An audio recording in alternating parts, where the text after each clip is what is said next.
l'histoire d'Eden et Sonia qui sont mariés, qui ont des problèmes d'entente, notamment sur le plan sexuel, la sexualité étant le reflet de la relation de couple.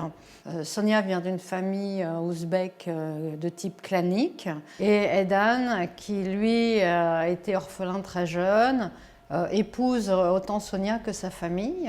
Toute sa problématique, ça va être d'être castré par sa femme, qui refuse les rapports sexuels, qui est de type hystérique. Il va aller sur un site de rencontre en ligne et il va notamment faire la connaissance de Lydie, qui est une femme plus âgée que lui, avec elle il va vivre une passion. Autant Sonia a fait de lui un père, autant Lydie fait de lui un homme. J'avais envie de donner une couleur psychanalytique à un roman qui est un livre d'aventure aussi, puisqu'il y a une incursion dans la culture ouzbèque et le monde des forains parisiens. Ce livre est écrit à la première personne du singulier masculin, puisque c'est Eden qui parle, et c'est la plongée dans un cerveau masculin. Et il y a même un lecteur qui m'a dit « Je suis convaincue qu'en fait, ce livre a été écrit par un homme ». J'ai écrit pendant 30 ans beaucoup d'articles sur la sexualité du couple et j'aime beaucoup écrire des scènes érotiques.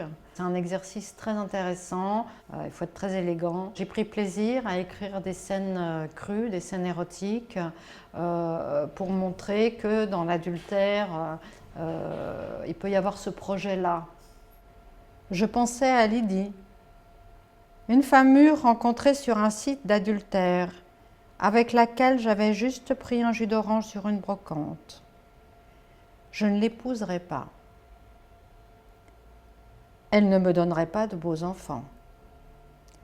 Elle avait un vélo, un camion, un mari et une vie pleine. Et je pensais à elle. Nous ferions l'amour avant de nous connaître. Nous ferions tout à l'envers.